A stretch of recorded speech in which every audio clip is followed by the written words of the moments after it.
네, 이번 시간에는 IgA 네프로패시에 대해서 전반적으로 설명을 드릴 텐데요. 자, 우선 왜 이름이 IgA 네프로패시냐? IgA라고 하는 항체가 이 신장에 침착이 되면서 결국 신병증을 일으키기 때문에 이런 이름이 붙었습니다.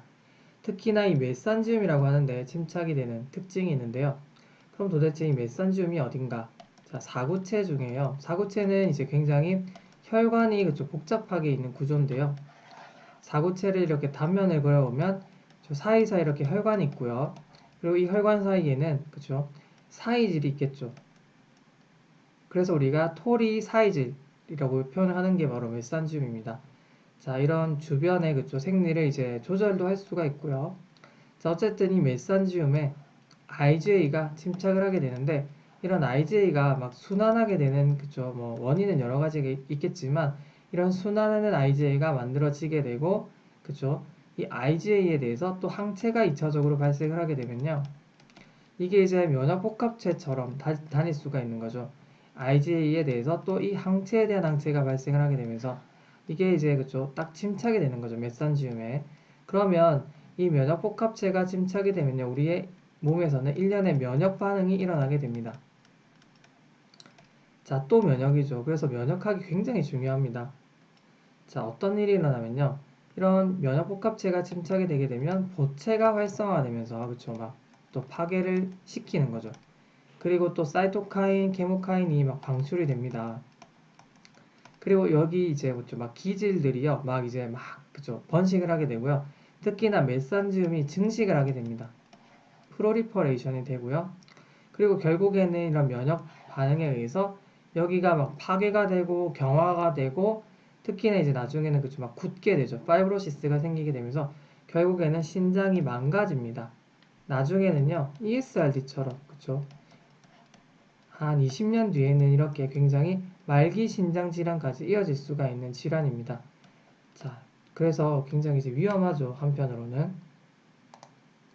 자, 그러면 우리가 이거를 이제 어떻게 진단하냐면요. 현미경으로 검사를 하게 됩니다. 일단 이제 광학현미경 수준에서는 뭔가 이제 메산지움의 증식을 볼 수가 있는 거고요. 굉장히 이제 익스펜션 되는 걸 볼 수가 있겠죠. 그 다음에 조금 더 이제 잘 볼 수 있는 전자현미경에서는 면역복합체 침착까지도 관찰을 할 수가 있고요. 그리고 이제 이 사구체 질환의 하나인 이 IgA 네프로패시는요.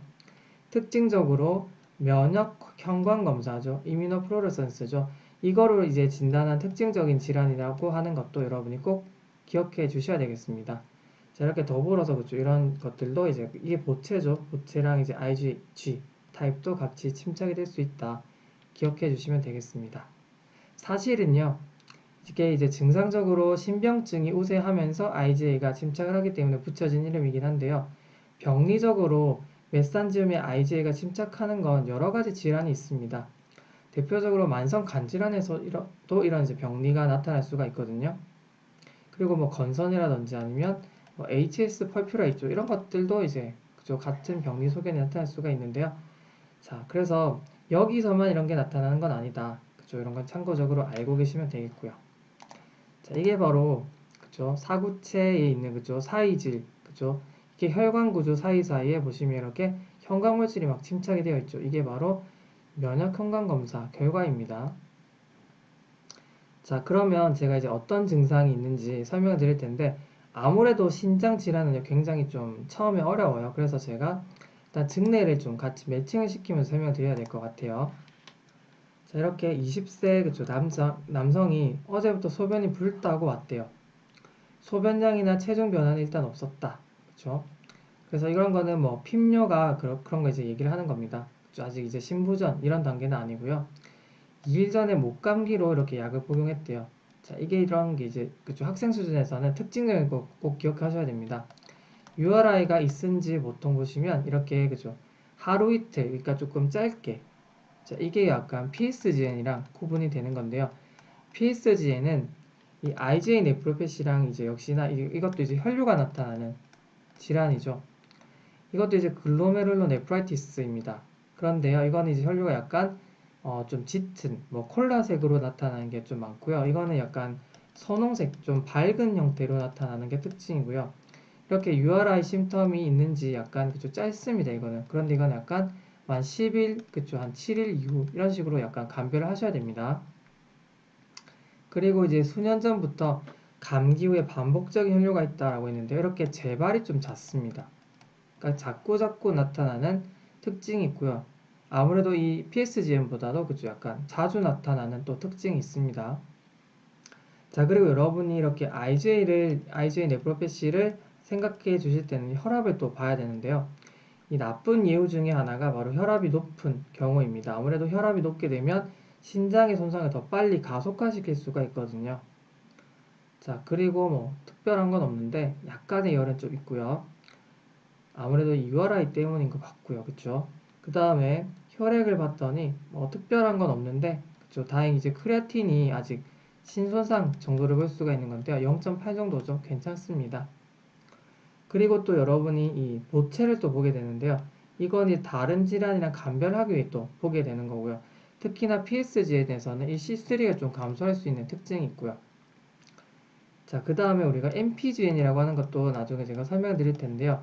이 보체가 또 중요합니다. 그건 또 여기서 좀 설명을 드려볼게요. 나중에. 자, 그리고 이제 이렇게 혈뇨가 나타났죠. 그리고 이제 단백뇨도 나타났고요. 자, 이게 진짜 혈뇨인지 봤더니 적혈구가 이렇게 많은 걸 보니 진성혈뇨에 가깝고요. 그렇죠? 이렇게 혈뇨랑 단백뇨가 같이 나오는 게 글로메룰로네프라이티스 있죠. 사구체 신염의 특징입니다. 자, 그래서 이렇게 사구체 신염 중에 하나인 IgA 네프로패시를 어느 정도 의심을 할 수가 있는 소견들이죠. 제가 조금 더 이제 그쵸 덧붙이면요. 보시면 이렇게 20, 30대에서 흔하면서 남자에서 조금 더 많죠. 그래서 이제 20대 남자라고 설정을 한 거고요. 사구체 신염의 한 종류이기 때문에 혈뇨랑 단백뇨가 같이 나타나죠. 전 세계적으로 가장 흔한 그쵸, 사구체 신염이기 때문에 여러분이 꼭 기억해 주셔야 되고요.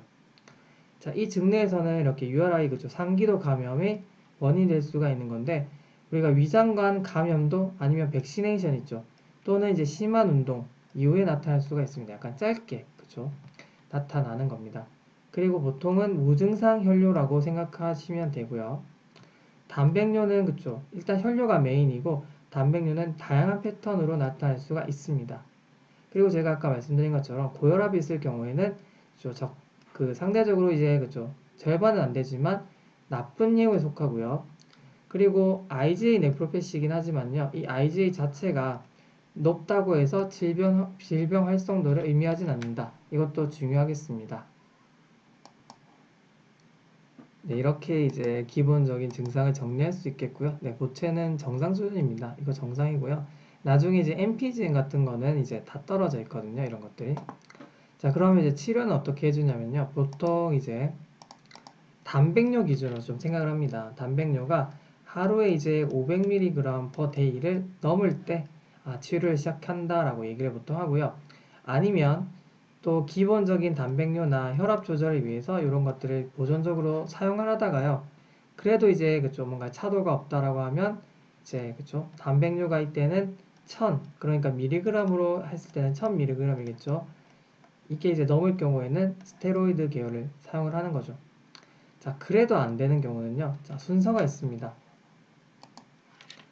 자, 보시면 단백뇨가 심할 경우에는 일단 그쵸 이렇게 안지오텐신 2 억제를 해보고 그래도 안 되면 스테로이드를 쓰고 자, 그래도 안 되면 사이토톡식 에이전트 자, 이런 계열의 약물을 써본다 정도로 이해를 할 수가 있는데요.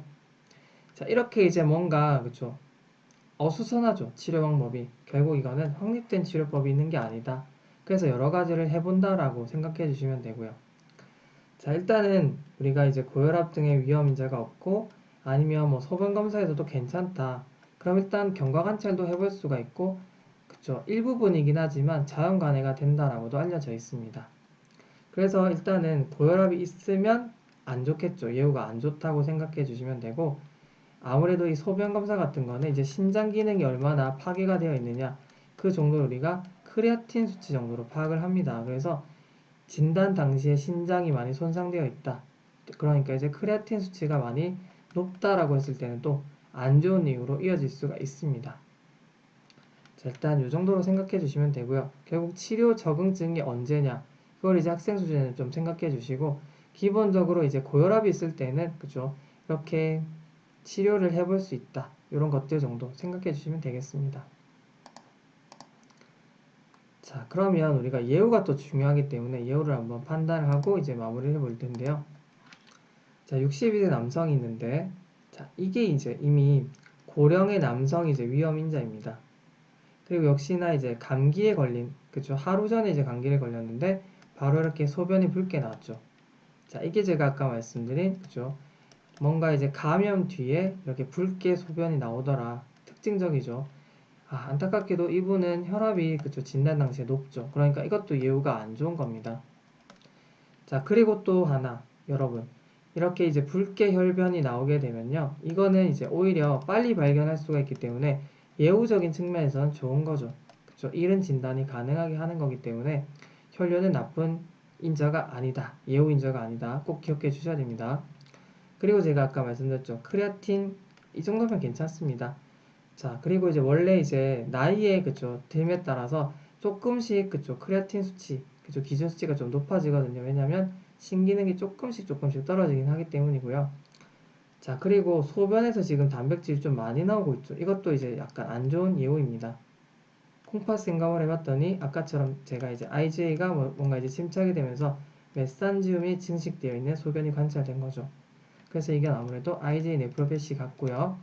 그래서 그쵸 우리가 이 남성을 기준으로 해서 여러 가지 예후를 판정을 해봤는데요. 여러분이 이제 알 수 있겠죠. 고령 남성 오히려 이제 혈뇨는 보이지 않는 게 나쁜 예후고요. 이게 이제 진단을 늦게 하는 이유가 되는 거고 고혈압도 안 좋고 단백뇨가 있는 경우 아니면 그쵸 이렇게 크레아틴 상승이 있는 경우 이런 것들이 예후가 안 좋다 정리할 수 있겠습니다. 그래서 이제 학생 수준에서는요 보통 이런 까다로운 치료에 대해서는요 이제 두루뭉실하게 출제가 되고요.